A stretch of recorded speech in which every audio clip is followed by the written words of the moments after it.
नमस्कार, स्पोर्ट्स 9 में आप सभी का स्वागत है। मैं हूं शिवेंद्र, मेरे साथ है मेरे सहयोगी दीपेश। और पाकिस्तान की फिर नाक कटेगी, जो लगभग कटना तय दिख रही है, क्योंकि रावलपिंडी टेस्ट मैच में 5वें दिन का खेल शुरू हो चुका है। और इसी खबर पर हम बातचीत करेंगे कि किस तरह से पाकिस्तान की क्रिकेट गर्त में जाती हुई दिखाई दे रही है। और आज इस बात का फैसला हो जाएगा कि पाकिस्तान की नाक बचेगी या कटेगी, पाकिस्तान क्रिकेट बचेगा या डूबेगा। क्योंकि बांग्लादेश के खिलाफ अगर 2 टेस्ट मैच पाकिस्तान की टीम हार जाती है बैक टू बैक, तो इसको क्रिकेट के डूबने के अलावा और कुछ नहीं कहा जा सकता। आप कितना भी हार्श ना होना चाहें, आप कितना भी अच्छे शब्दों में कहना चाहें, लेकिन सच्चाई यही है कि यह पाकिस्तान के क्रिकेट का डूबना ही है। चलिए खबर दिखाते हैं आपको और बताते हैं किस तरीके से मैच जो है वो इस वक्त है। रावलपिंडी टेस्ट का आज आखिरी दिन है। जैसा हमने आपको बताया, बांग्लादेश को जीत के लिए 143 रन चाहिए। लगातार दूसरा टेस्ट मैच जीतने के बेहद करीब है बांग्लादेश की टीम। आखिरी दिन का खेल चल रहा है और पाकिस्तान के मुकाबले बांग्लादेश की स्थिति मजबूत है। ये हम नहीं कह रहे, ये कौन कह रहा है ये भी आपको आगे बताएंगे। लेकिन सबसे पहले दीपेश, क्या मैं कहीं से भी बढ़ा चढ़ा के कह रहा हूं, अगर बांग्लादेश की टीम आपको यानी पाकिस्तान को आपके घर में यानी पाकिस्तान में आपकी बनाई पिच पर, यानी जो आपने बहुत खुश होकर बनवाई थी, 4 फास्ट बॉलर्स, सब कुछ करने के बाद पहला मैच हरा चुकी है, दूसरा हराने के करीब है, ये पाकिस्तान में क्रिकेट का डूबना नहीं कहा जाएगा तो क्या कहा जाएगा? बिल्कुल सर, डूबना है, इसमें कोई दो राय नहीं है। मतलब एक टीम जो अभी कुछ साल पहले यानी कि 2 साल पहले किसी आईसीसी इवेंट का फाइनल खेलती है, फिर वहां से नौबत ऐसी आ जाती है कि क्रिकेट के सबसे मुश्किल फॉर्मेट में अपने से भी आधे एक्सपीरियंस वाली टीम से एक तरफा हारती है अपने ही घर में। एक टेस्ट मैच 10 विकेट से गवा चुकी है, दूसरी भी बिल्कुल ऑनलाइन ही है, हारने के बिल्कुल करीब है हार के। तो ये कहीं ना कहीं पाकिस्तानी क्रिकेट का ये सबूत है कि वो जो कुछ कर रहे हैं, जिस तरह की प्लानिंग कर रहे हैं, जिस तरह की रीडिंग कर रहे हैं गेम को लेके, वो एकदम बर्बाद है। उसका कोई मतलब नहीं है, कोई ऐसा वो है नहीं जितना उन्होंने अपने कोचिंग स्टाफ पे या फिर उन्हें हायर करने में गिलेस्पी को ले आए, उसके बाद गैरी कर्स्टन को अपने साथ जोड़ लिया, बड़े बड़े महंगे महंगे कोचों को अपने साथ जोड़ने की कोशिश की जा रही है कि भाई इन्होंने जब भारत को कामयाबी दिला दी थी तो शायद हमारी टीम को भी दिला दें। लेकिन सच्चाई यही है कि ये टीम खेल का जो तीसरा फॉर्मेट है यानी कि T20 और वनडे के बाद टेस्ट फॉर्मेट में भी पूरी तरीके से फेल रही है, विफल रही है। और इससे अच्छा एग्जाम्पल बांग्लादेश की टीम सेट कर नहीं सकती अपने क्रिकेटिंग हिस्ट्री में। उन्होंने बहुत सारे उलटफेर किए हैं, वनडे गेम में उलटफेर हो जाता है, T20 के खेल में उलटफेर कई बार हो जाता है, क्योंकि लिमिटेड ओवर फॉर्मेट है। अगर आप 3-4 ओवर कहीं पीछे छूटे तो गेम में आप पीछे छूट ही जाते हैं। टेस्ट फॉर्मेट में अगर आपकी टीम एक दिन ट्रेल कर रही है, पीछे रह रही है, या फिर किसी तरीके से मैच में पीछे चल रही है, तो उसके पास वापसी का बहुत बड़ा मौका होता है। अगले 4 दिन में, अगले 3 दिन में, अगले 2 दिन में, या फिर एक दिन में भी टेस्ट मैचेस पलटते हैं, एक सेशन में टेस्ट मैचेस पलट जाते हैं। वहां बांग्लादेश ने एक एज नहीं दिया पाकिस्तान की बढ़िया टीम को। बिल्कुल कंप्लीट टीम है। आप यहां ये भी नहीं कह सकते कि हमारे 10-15 खिलाड़ी चोटिल थे, हमें बी टीम लेकर उतरनी पड़ी, सी टीम लेकर उतरनी पड़ी। सब चीजें आपके हिसाब की, पिचेस आपके हिसाब की, घास की पट्टी पे आपने खिला दिया, 4 फास्ट बॉलर आप लेके चले गए, वहां उनके स्पिनर्स चल जाते हैं। सारे काम उल्टे आप ही के साथ हो रहे हैं। जो कुछ बवाल होना है आप ही की टीम के साथ है, आप ही की मैनेजमेंट के साथ है। सर सीधी कोई बहाना नहीं, कोई इसमें किसी तरीके की आप रीजन नहीं दे सकते। अगर आप ढूंढने भी बैठेंगे तो कोई किसी तरीके का आप वजह ढूंढ नहीं पाएंगे कि पाकिस्तान की टीम को इतनी बुरी तरीके से कैसे मतलब बांग्लादेश ने डोमिनेट किया है। इसमें सीधा सा जो पाकिस्तान क्रिकेट का स्टैंडर्ड है वो गिर चुका है।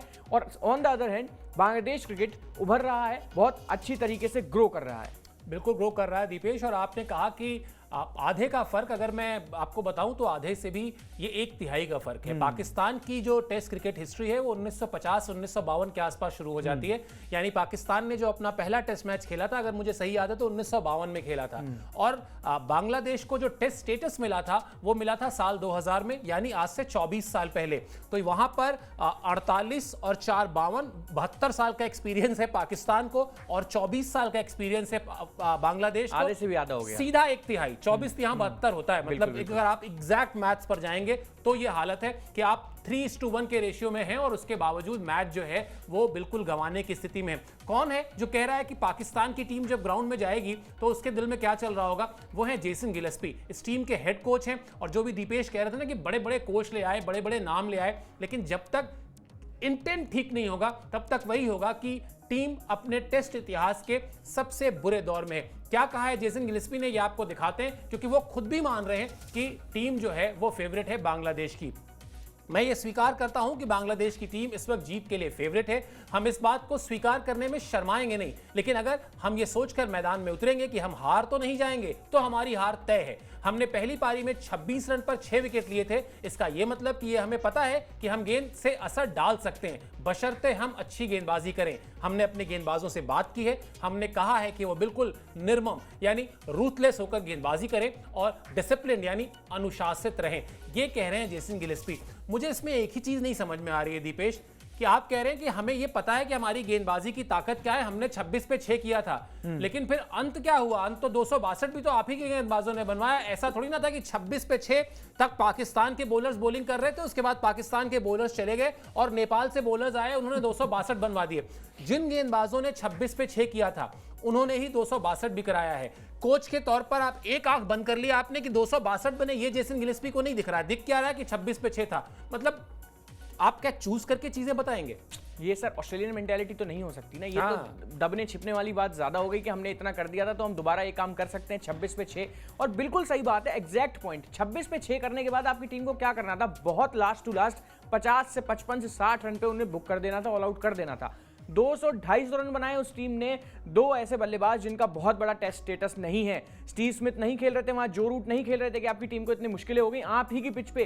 फिर क्या हो गया अचानक से 11 ओवर में? क्या गेंद ने स्विंग करना बंद कर दिया? सीम के बाद टप्पा इधर उधर होना बंद हो गया? क्या चीज हुई? स्पिन करना बंद कर दिया? गेंद पुरानी हो गई? क्या चीज ऐसी हुई कि ये चीज भी ना कोच साहब को कम से कम बतानी थी कि भाई 26 से 6 से हमने 250 रन लगवा कैसे दिए बोर्ड पे? सबसे बड़ी तो यही है, क्योंकि सर किसी भी आम से आम टेस्ट मैच में अगर आप यहाँ क्लब क्रिकेट का मैच देखें, छोटे छोटे बच्चे जो यहाँ ग्राउंड्स में अकेडमी में खेलते रहते हैं, उनकी लाल गेंद जो कि इंटरनेशनल के मुकाबले बहुत मतलब ज्यादा अच्छी नहीं होती है, उसके कंपैरिजन में बड़ी मतलब थोड़ी खराब ही उसको हम मानेंगे, लेकिन इसके बावजूद भी दुनिया की ऐसी कोई लाल गेंद नहीं होगी जो 11 ओवर के बाद अपनी स्विंग खो देती हो, शाइन खो देती हो। तो क्रिकेटिंग सेंस में भी देखेंगे तो भाई फिर तो आपके गेंदबाजों ने खराब गेंदबाजी की है और बांग्लादेश ने अच्छा वहां से कमबैक किया। और कमबैक ऐसा कि एक टेस्ट मैच जो कि उस टीम को हार जाना चाहिए था 2 से 3 दिन में, आपने 5वें दिन लाके खड़ा कर दिया और 5वें दिन भी आपकी टीम जीत नहीं रही है। यहां भी बांग्लादेश का ही एज आपके ऊपर ज्यादा है। ये सर बहाने बनाने वाली बात है। इसमें तो मैं कोई माइंड गेम भी नहीं मानूंगा, क्योंकि माइंड गेम भी तब चलते हैं जब मैच शुरू ना हुआ हो या मैच शुरू होने में अभी समय हो, जब आपकी टीम ऑलरेडी बहुत ज्यादा नीचे है। और फिर आपने जो आंकड़ा इतना सटीक बताया कि एक टीम है जिसका 1952 का टेस्ट स्टेटस है, दूसरी अभी जो इस सदी के साथ ही जिसका टेस्ट स्टेटस शुरू हुआ। और टेस्ट स्टेटस के साथ साथ एक और चीज बहुत जाननी जरूरी है सर, कि बांग्लादेश बहुत बड़ी बड़ी टीमों के अगेंस्ट टेस्ट क्रिकेट नहीं खेलता है। बहुत कभी कभार वो जिम्बाब्वे के अगेंस्ट खेल लेते हैं। एक आध कोई 2 मैच की सीरीज इंडिया के अगेंस्ट उन्होंने कब खेली थी आखिरी बार? कोविड से पहले 2019 में, और फिर अब वो इंडिया आ रहे हैं उसके बाद इतने सालों के बाद। तो इतना कोई उन पे बहुत बड़ा टेस्ट स्टेटस नहीं है। पाकिस्तान अभी रिसेंटली इंग्लैंड से खेला, ऑस्ट्रेलिया से खेला, और भी कई बड़ी टीम न्यूजीलैंड से भी खेला, हर किसी से हारा है। उम्मीद यही थी कि एक छोटी टीम, यानी कि बांग्लादेश को मैं छोटी टीम ही मानूंगा टेस्ट क्रिकेट में, उसे हराकर वापसी कर सकें, थोड़ा बहुत वर्ल्ड टेस्ट चैंपियनशिप के फाइनल में अपनी जो जगह है उसे बचा पाएं। लेकिन एक और सर बड़ा इंटरेस्टिंग आंकड़ा है, इस टेस्ट मैच में हार के साथ ही वर्ल्ड टेस्ट चैंपियनशिप के फाइनल से बाहर हो जाएगी पाकिस्तान की टीम ऑफिशियली। बिल्कुल, लेकिन जो चाहत थी ना दीपेश, वो तो यही थी कि ये जो जहां से बाहर होंगे वहां थोड़े ऊपर जाएं। हालांकि जो स्थितियां हैं वो बहुत साफ थी कि पाकिस्तान के विपरीत है। अगर ये मान लेते हैं एक सेकंड के लिए कि अगर ये दोनों मैच बांग्लादेश की टीम हार जाती, यानी पाकिस्तान जीत जाती और WTC की रैंकिंग में पॉइंट्स में थोड़ा बढ़ भी जाती, तो इसके बाद उनको इंग्लैंड से खेलना है। क्या आपको लगता है कि इस परफॉर्मेंस के बाद वो इंग्लैंड को हरा पाएंगे? और उससे भी आगे बड़ी बात कि फिर साउथ अफ्रीका में जाके साउथ अफ्रीका से खेलना है, तो साउथ अफ्रीका अपने घर में पाकिस्तान को जीतने देगी क्या? तो आपने क्या किया कि अपने खेल के स्तर को आप आज मुझे लगता है कि शायद PCB को, पाकिस्तान क्रिकेट टीम को, पाकिस्तान क्रिकेट टीम के सीनियर खिलाड़ियों को यह तय करना चाहिए था कि नहीं, हमारे लिए मुश्किल है, हम इस बात को स्वीकार करते हैं, लेकिन फिर हम अच्छी क्रिकेट खेलेंगे, अगले साइकिल के लिए ट्राई करेंगे। क्रिकेट यहां खत्म नहीं हो रहा है। ऐसा नहीं कि क्रिकेट इस वर्ल्ड टेस्ट चैंपियनशिप के फाइनल के बाद क्रिकेट का दी एंड की पर्ची आने वाली है कोई। तो आपने क्या किया? आपने कहा शॉर्टकट निकालते हैं, चलो ये 2 वाले जीत लेते हैं पहले, फिर देखी जाएगी। हारना तो ये 2 जीत लें। क्या करें? बोले साहब 4 तेज गेंदबाज खिलाते हैं, एकदम तेज गेंदबाजों वाली पिच बनाते हैं, रावलपिंडी को एकदम बना देते हैं ऐसा विकेट की वहां पर बांग्लादेश टिक ही ना पाए। और डरबन टाइप फीलिंग है उससे। और हुआ क्या? हो गया उल्टा। तो वही कामरान अकमल जो खुद पाकिस्तान के विकेट कीपर बल्लेबाज हैं, उन्होंने कहा ना, जब आप दूसरों के लिए गड्ढा खोदते हैं तो आप खुद ही उसमें गिरते हैं। बचपन में पढ़ाया गया था, टीचर ने बताया था। तो वही हो गया है पाकिस्तान के साथ, क्योंकि आपकी टीम बैटिंग नहीं कर पा रही। अब इस विकेट पर जिस तरह से पाकिस्तान ने बल्लेबाजी की है दूसरी पारी में, वो भी दिखाते हैं क्यों बैकफुट पर है आखिर पाकिस्तान की टीम, अपने बनाए विकेट पर क्यों है। अगर ये कहीं डर्बन या आप डर्बन कह रहे हैं, मैं कह रहा हूं पर्थ में या कहीं सिडनी में खेल रहे हो तो समझ में आता है, रावलपिंडी में और इसलिए बैकफुट पर है क्योंकि बल्लेबाजी ने भी उसी तरह से निराश किया है जैसे गेंदबाजी ने किया है। 26 पे 6 से अगर आप 262 बनवाते हैं तो उसके बाद बल्लेबाजों को चाहिए था कि वो भी रन्स करते, लेकिन बल्लेबाजों ने रन कितने किए? 172। जी हां, दूसरी पारी में अपनी मनमाफिक विकेट पर अगर पाकिस्तान की टीम 172 रन बनाती है तो फिर आप टेस्ट मैच पकड़ते रहिए, पकड़ में आएगा नहीं। हालांकि दीपेश एक बात बताइए, आप तो खुद क्रिकेट खेलते भी हैं, हमारे यहाँ बड़ा उससे कहते हैं कि किसका किसका रोना रोएं, मतलब अगर सब कुछ ही खराब चल रहा है तो किसका किसका रोना रोएं। आप खराब बॉलिंग का रोना रोएंगे, खराब बैटिंग का रोना रोएंगे, खराब फील्डिंग का रोना रोएंगे। अभी आप थोड़ी देर पहले कह रहे थे ये देखिए कैच छूट गया। तो मैं ये सिर्फ सोचने की कोशिश कर रहा हूं कि 3 ही तो डिपार्टमेंट होते हैं क्रिकेट के, बैटिंग, बॉलिंग और फील्डिंग। अगर तीनों ही आपसे नहीं हो रहे तो फिर क्या करें, कोई चौथा डिपार्टमेंट तो शुरू होगा नहीं। अब ऐसा तो नहीं हो सकता कि क्रिकेट के खेल में आप कोई और चौथी चीज भी डाल दें कि खाना वाना भी अच्छा बना दो तो शायद हो जाए, या कुछ भाला वाला फेंक दें तो कुछ हो जाए, या कोई और गेम उसमें कर दें। क्रिकेट का खेल है तो यही 3 डिपार्टमेंट होंगे और इन तीनों ही डिपार्टमेंट में अगर आप जाएंगे तो आपके पास बहुत कुछ है गिनाने के लिए कहां कहां गलतियां हुई हैं। सर ये एक खेल की बात हो गई, जैसे आपने बताया कि 3 ही डिपार्टमेंट होते हैं, फील्डिंग हो गई, बॉलिंग हो गई, बैटिंग हो गई, 3 ऐसी चीज़ें। इसके अलावा क्रिकेट के खेल में चौथी चीज़ कुछ होती नहीं है। वो अलग बात है कि मैनेजमेंट हो गया, एडमिनिस्ट्रेशन हो गया, इसके अलावा फैंस हो गए, वो सपोर्ट हो गया, वो सब चीज़ें भी थोड़ा सा हल्का फुल्का हल्का नहीं, पाकिस्तान के सेंस में तो बहुत ज़्यादा करता है। लेकिन सर ये चीज़ आपसे मैं पूछना चाहता हूँ, इतना आपने खुद भी आपने पाकिस्तान जाके कवर किया, बहुत हद तक आप पाकिस्तान क्रिकेट को भी समझते हैं, बहुत से ऐसे पुराने दिग्गज वहाँ के हैं, बहुत से सपोर्ट के लोग ऐसे हैं जिनको आप जानते हैं, इंटरव्यूज़ आपने किए हैं। ये टीम ऐसी नहीं थी पिछले 5-6 साल पहले। एक टेस्ट मैच मेरे को अभी भी, एक टेस्ट मैच का एक पूरी टेस्ट सीरीज मेरे को याद है जब इंग्लैंड में जाके पाकिस्तान की टीम जीत के आई थी, और उस टाइम भारतीय टीम नहीं जीत रही थी, लगातार 4-0 या 3-0 से इंग्लैंड से हार के हम लोग हारे थे, लेकिन उन्होंने वहां बहुत शानदार प्रदर्शन किया। वो सेलिब्रेशन मेरे को आज तक याद है, मिसबा उल हक ने सेंचुरी करने के बाद लॉर्ड्स में वहां पुशअप लगाए थे पिच के पास ही। एक वो समय था, 7-8 साल बहुत ज्यादा मान लीजिए, इतना क्या बदल गया पाकिस्तान के क्रिकेट में कि अपने ही घर में एक मतलब औसत दर्जे की टीम आप उसको टेस्ट में खेल लीजिए, जो अभी तो समझ ही रही है कि टेस्ट एक्चुअली है क्या, उससे इस कदर हार जाना, मतलब ये कहां इतना डिक्लाइन आया, किस चीज में? मतलब आप टीम की, चलो आपने कह दिया कि फील्डिंग है, बॉलिंग है, बैटिंग गलत है, लेकिन क्या सिर्फ 3 डिपार्टमेंट ही उसके लिए जिम्मेदार है? क्या इसके लिए बैकएंड में कोई जिम्मेदार नहीं है? नहीं, बिल्कुल ये 3 डिपार्टमेंट जिम्मेदार नहीं है। सबसे ज्यादा जिम्मेदार है वो सोच, जो सोच आपको ये कहती है कि अपनी गलतियों पर पर्दा डालो, अपनी कमजोरियों को ऐसा प्रचारित प्रसारित करो एज इफ कि आपसे ग्रेट कोई नहीं है, और चीजों को एक्सेप्ट ही ना करो। कोई कहे कि आपके हाथ में चोट लगी तो बात करो पैर की, कोई कहे आंख तो बला दांत, कोई आप बहस ही बदल दो। आपसे कहा जाता है कि भारत चैंपियंस ट्रॉफी खेलने नहीं जाएगा तो आप कहते हो कि साहब हम वर्ल्ड कप में नहीं जाएंगे, बहिष्कार कर देंगे। तो ये जो अप्रोच है ना, वरना आप जो बात कह रहे हैं, आप सोच कर देखिए 2006 में हम लोग कराची में टेस्ट मैच कवर करने गए, अभी बैठे हैं, बैग से लैपटॉप निकाल के सेटल हो रहे हैं, तब तक पहले ओवर में इरफान पठान हैट्रिक ले लेते हैं और उसके बाद पाकिस्तान वो मैच जीत जाता है। मैच जीतता है। हाँ, इसी पाकिस्तान की टीम ने मोहाली में 2005 में अनिल कुंबले बहुत अच्छा खेल रहे थे और मेरे ख्याल से 5 या 6 विकेट गिर गए थे, और यही कामरान अकमल और एक प्लेयर होते थे आसिम नाम था उनका, कराची के थे वो टिक जाते हैं और पूरा का पूरा जीता जिताया टेस्ट मैच आसिम कमाल नाम था उनका, अब याद आ गया। आसिम कमाल 91 या 92 रन बनाते हैं, कामरान अकमल उस मैच में सेंचुरी करते हैं और बचा ले जाते हैं मैच वहां से। तो ये पाकिस्तान का जो फाइटिंग स्पिरिट हम कहते थे, जो हमारी जनरेशन ने देखा है कि फाइटिंग स्पिरिट मतलब मैच का जब तक आखिरी बॉल नहीं फेंक दिया जाएगा तब तक हार ना मानने वाली टीम पाकिस्तान की असली टीम थी। और आप बात कर रहे हैं प्लेयर्स से मिलने की, हम तो हनीफ मोहम्मद से मिले हैं। हनीफ मोहम्मद कहते हैं हाथ में छुरा लगा दिया था किसी ने जी, कट गया था हाथ, और उसके बाद फजल महमूद जो हमारे कप्तान थे उन्होंने कहा कि नहीं तुम्हारी अम्मी आ रही है मैच देखने, तुम मैच नहीं खेलोगे, और मैच खेले, शतक कर दिया। पैर में नाखून उखड़ गया था और ब्लीडिंग हो रही थी, मोजे पर मोजा पहन के हनीफ मोहम्मद साहब गए विकेट, और उसके बाद उन्होंने सेंचुरी कर दी। जहीर अब्बास को हमारी तो मतलब जिंदगी में हमको लगता है एक समय ऐसा था, टीवी टेस्ट मैच चल रहा है, टीवी खोलो हनीफ वही जहीर अब्बास बैटिंग कर रहे हैं, आप जाओ 2-4 घंटे साइकिल वाइकिल चला के आओ, फिर चलाओ, फिर देखो जहीर अब्बासी बैटिंग कर रहे हैं। आप जावेद मियादाद को ले लो, जावेद मियादाद मतलब मैं हमेशा कहता हूं कि वो ठीक है बहुत ही विवादित खिलाड़ी रहे, प्लेयर एक नंबर, लेकिन बहुत बढ़िया था। दिल से क्रिकेट खेलने वालों की अगर आप लिस्ट बनाएंगे, जावेद मियांदाद उसमें टॉप 10 में होंगे। तो इमरान खान को आप ले लीजिए।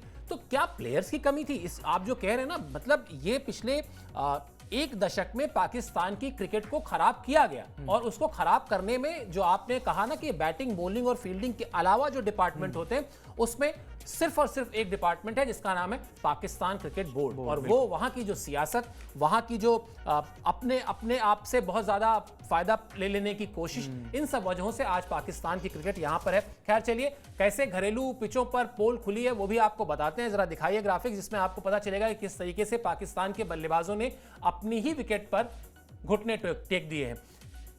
ओपनर अब्दुल्ला शफीक हैं साहब, 0 और 3 रन बनाए उन्होंने इस टेस्ट मैच में। बाबर आजम, जो तथाकथित तौर पर विराट कोहली से भी बेहतर बल्लेबाज बताए जाते हैं, उन्होंने 31 और 11 रन बनाए। इसके बाद दूसरी पारी, पहली पारी में अर्शतक बनाया था शान मसूद ने, लेकिन दूसरी पारी में वो भी फ्लॉप हो गए। सऊद शकील ने निराश किया, उन्होंने बनाए 16 रन और 2 रन। अब आप वही बात जो मैं कह रहा था दीपेश थोड़ी देर पहले, चलिए अभी थोड़ी देर के लिए चलिए बॉलिंग छोड़ देते हैं, बैटिंग पे आ जाते हैं। बैटिंग में ही कौन सा इन्होंने क्या तीर मार लिया? बैटिंग आप देख रहे हैं, और वो भी तब जबकि आपको कहीं से कोई प्रेशर नहीं था कि आप किसी पर्थ की विकेट पे खेल रहे हैं या किसी बहुत टर्निंग ट्रैक पे खेल रहे हैं। आप उन विकेट पर खेल रहे हैं जिन विकेटों पर खेलकर आप बड़े हुए।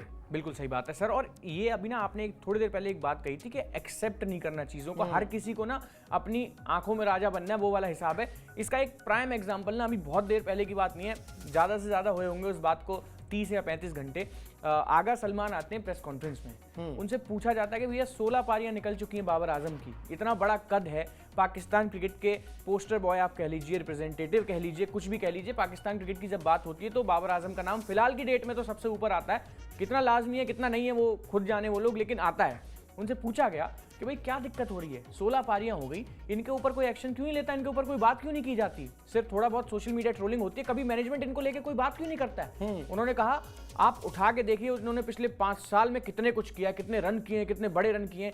अब यही थोड़ा फैक्ट चेकिंग की यहाँ चीज देख लेते हैं, क्या किया है पिछले 5 साल में। मतलब मुझे कोई एक मैच ऐसा गिनवा दीजिए 5 साल, टू बी वेरी एग्जैक्ट 2018 से लेकर 2023 या 2024 तक, कौन सा ऐसा बड़ा मैच है आईसीसी टूर्नामेंट्स का या किसी टेस्ट मैच में कि बाबर आजम अकेले ही खड़े रह गए, 200-250 रन कर दिए और अपनी टीम को फतेह कर ले गए। तो ये किस 5 साल की बात कर रहे हैं सर? ये ऐसा नहीं है, आप भी ये चीज नहीं समझ रहे कि स्टार कल्चर को कहीं ना कहीं प्रमोट करने के लिए, बचाने के लिए कुछ भी बयानबाजी हो रही है। मतलब रादर देन एक्सेप्टिंग कि हाँ भाई मेरे से नहीं खेला जा रहा, मैं थोड़ा फंबल कर रहा हूँ या फिर मेरी बैटिंग पोजीशन चेंज करिए, कुछ टाइम का मुझे रेस्ट दीजिए, मैं ये खेल भी खूब रहे हैं।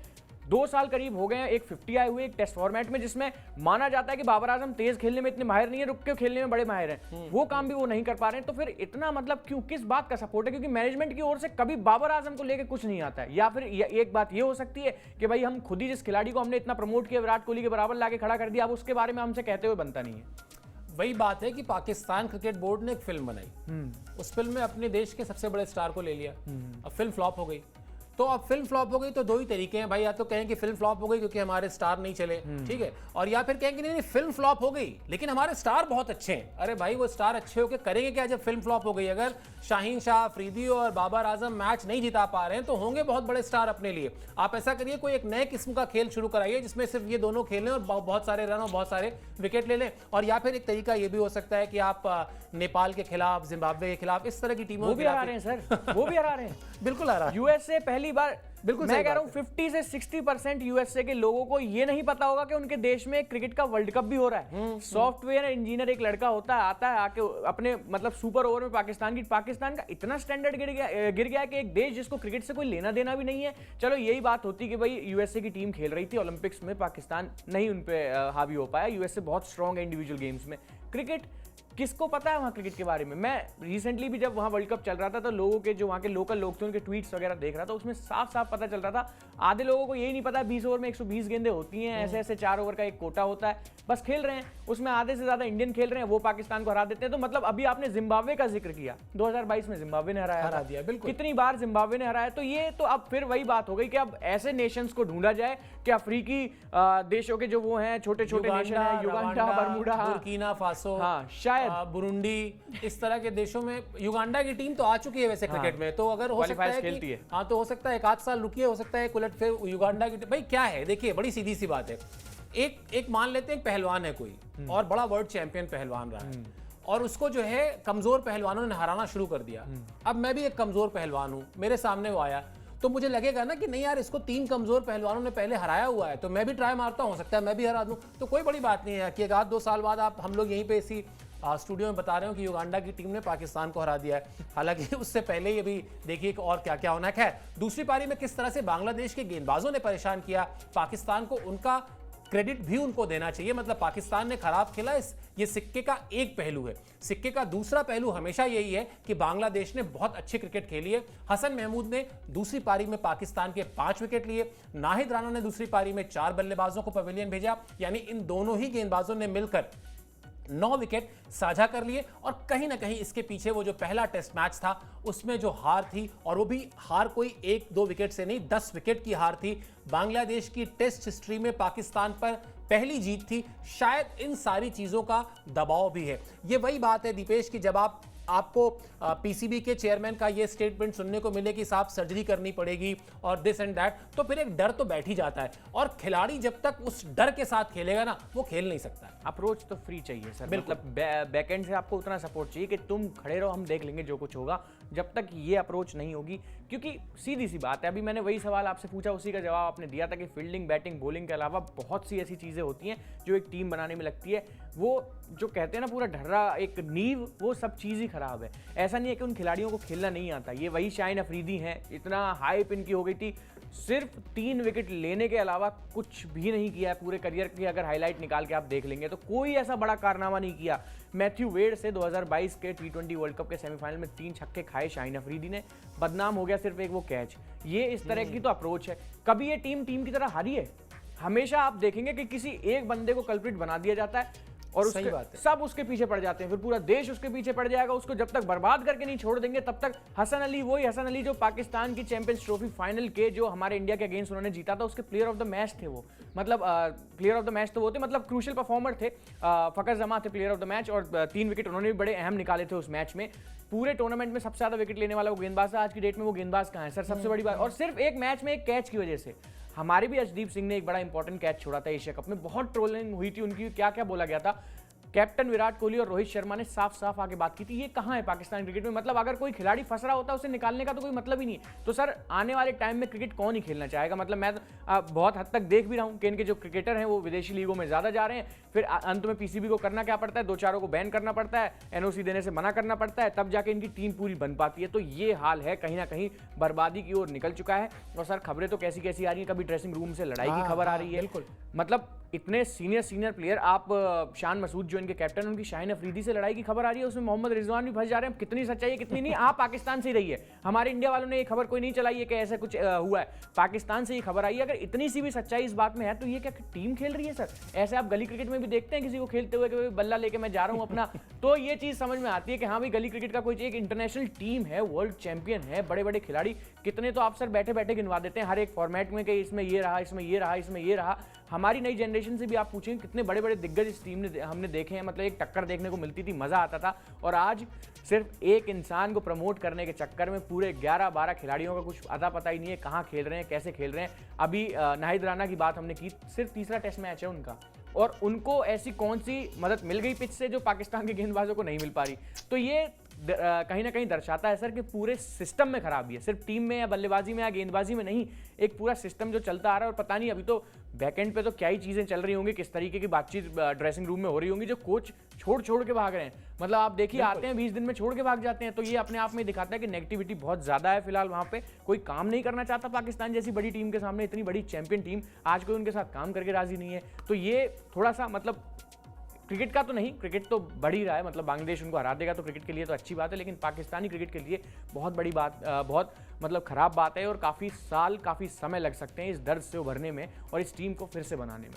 बिल्कुल, बहुत समय लगता है टीम को बनाने में। बहुत अहम बात आप कह रहे हैं। मतलब चाहे वो बांग्लादेश की टीम आज यहाँ पहुंची है तो आप सोच के देखिए 2000 से खेल रही है टेस्ट क्रिकेट। 24 साल में वो इस जगह पर पहुंची है जहां पर वो पाकिस्तान को बैकफुट पर ढकेल रही है। या अफगानिस्तान की टीम को जब हम आज देखते हैं तो उसका भी जो अपनी मेहनत है वो तकरीबन 1.5 दशक की मेहनत है, जहां पर उसने बिल्कुल निरंतर अपने आप को पसीना झोंक के और ये कहा कि नहीं हमें खेलना है, अच्छा खेलना है, फाइनल तक पहुंच गए सर। बिल्कुल। तो एक टीम बनाने में समय तो लगता है, ये आपने सही कहा, लेकिन इस टीम ने अपनी जो रेपुटेशन बनाई थी वो रेपुटेशन निश्चित तौर पर कोई डाउट ही नहीं कि वो बहुत साख जो है ना उस पर बहुत कायदे से चूना लगा है। और अब ये टेस्ट मैच भी अगर हाथ से निकल गया तो फिर कहानी जो है वो और ज़्यादा गंभीर हो जाएगी। चलिए, इस सीरीज़ के शुरुआत में मैं ये बार बार इसीलिए रिपीट कर रहा हूँ क्योंकि सीरीज़ जब शुरू हो रही थी तो हमने नहीं सोचा था कि हम रोज़ इस सीरीज़ पर शो कर रहे होंगे, लेकिन क्रिकेट इतनी शानदार हुई है, बांग्लादेश ने इतना शानदार खेला है और पाकिस्तान ने इस कदर घुटने टेके हैं कि ये सब कुछ आपको बताना ज़रूरी था। इसीलिए हम हर रोज़ आपके साथ इस शो के पर जुड़ भी रहे थे, आपको अपडेट भी कर रहे थे, आगे भी करते रहेंगे। आपको सिर्फ इतना करना है, सब्सक्राइब कर लीजिए स्पोर्ट्स 9 को। आपको स्पोर्ट्स के हर एक अपडेट से हम रूबरू कराएंगे। फिलहाल के लिए मुझे और दीपेश को दीजिए इजाजत। आप हमसे इस ब्रॉडकास्ट में जुड़े इसके लिए बहुत बहुत शुक्रिया और आभार।